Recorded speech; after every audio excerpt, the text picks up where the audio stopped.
வணக்கம் நண்பர்களே, அனைவருக்குமே பார்த்தீங்கன்னா வணக்கம்.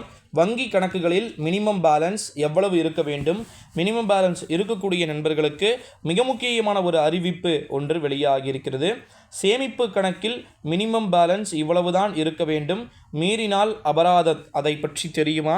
வங்கியின் சேமிப்பு கணக்கில் நிலையான தொகையை வைத்திருப்பதற்காக வாடிக்கையாளர்களிடமிருந்து வங்கிகள் பராமரிக்காத அபராதங்கள் பார்த்திங்கன்னா வசூலிக்கிறாங்க. குறிப்பாக சொல்லணும் அப்படின்னா வங்கிகள் அவர்களுக்கு அபராதம் விதிக்க தொடங்குகிறார்கள். மேலும் ஒவ்வொரு ஆண்டும் அதில் இருந்து பெரும் தொகைகள் அப்படின்றது கழிக்கப்படுவதாக தகவல்கள் என்பது ஒரு சூழ்நிலையில தான் உங்கள் சேமிப்பு கணக்கில் குறைந்தபட்ச இருப்பு தொகை என்னவாக இருக்க வேண்டும் என்பதை தெரிந்து கொள்ள வேண்டும். வெவ்வேறு வங்கிகளின் குறைந்தபட்ச இருப்பு தொகை பற்றிய தகவல்களை இங்கே நாம் தெரிந்து கொள்ளலாம்.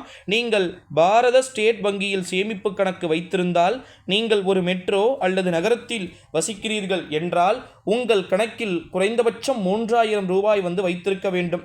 அதே சமயம் நீங்கள் அதை ஒரு அரை நகர்ப்புற அல்லது சிறிய நகரத்தில் வைத்திருந்தீங்க அப்படின்னா மினிமம் பார்த்தீங்கன்னா 2000 ரூபாய் பேலன்ஸ் வைத்திருக்க வேண்டும். ஓகேங்களா? கிராம வங்கிகளில் கிராமத்தில் கிராமங்கள் நகர்ப்புற, அரை நகர்ப்புற மற்றும் மெட்ரோ பகுதிகளில் உள்ள பஞ்சாப், ஓகேங்களா, நேஷ்னல் வங்கியின் பிஎன்பி வழக்கமான சேமிப்பு கணக்கு அவங்களும் 2000. கிராமத்தில் இருக்கிறவங்க பார்த்திங்கன்னா மினிமம் கிட்டத்தட்ட 1000 ருபீஸ் பார்த்திங்கன்னா மினிமம் பேலன்ஸ் கம்பல்சரி வச்சுட்டு இருக்கணும்னு சொல்லியிருக்கிறாங்க. ஓகேங்களா? இந்த ஒரு சூழ்நிலையில் தான் கிட்டத்தட்ட பார்த்திங்கன்னா வாடிக்கையாளர்கள் ஏ மற்றும் பி வகை கிளைகளில் சேமிப்பு கணக்குகளை வைத்திருக்கும் குறைந்தபட்ச இருப்பு தொகையாக 10,000 ரூபாய் தங்கள் சேமிப்பு கணக்கில் பார்த்திங்கன்னா வைத்திருக்க வேண்டும் அப்படின்னு சொல்லியிருக்கிறாங்க.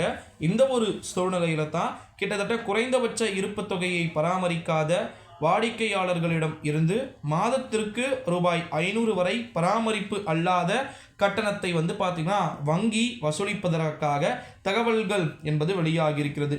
மெட்ரோ மற்றும் நகர்ப்புறங்களில் அமைந்துள்ள கிளைகளில் சேமிப்பு கணக்கு, ஓகேங்களா, சேமிப்பு கணக்கு அப்படின்றது 10,000 வரைக்கும் இருக்க வேண்டும்னு சொல்லியிருக்கிறாங்க. ஓகே, ஆக மொத்தத்தில் எப்படி பார்த்தாலுமே நம்ம மினிமம் பேலன்ஸை மெயின்டெனேஷன் செய்வது தொடர்ந்து இருக்க வேண்டும் அப்படின்னு சொல்லாமல் சொல்லி இருக்கிறார்கள் நண்பர்களே. ஓகேங்களா? ஸோ அதனால் நீங்கள் கவலைப்பட வேண்டிய அவசியம் இல்லை. ஒருவேளை மெயின்டெனேஷன் இல்லை அப்படின்னா என்ன ப்ரோ ஆகும் அப்படின்னு நிறைய பேர் கேட்குறாங்க. மெயின்டெனேஷன் இல்லை உண்மையிலே அமௌண்ட் பிடுங்கிடுவாங்களா அப்படின்னு கேட்டிங்கன்னா அப்படிலாம் பார்த்திங்கன்னா கிடையாது. ஸோ அதுக்கான காரணங்களை நம்ம கண்டிப்பாக கொடுத்தே ஆகணும், சொல்லியே ஆகணும். ஓகேங்களா?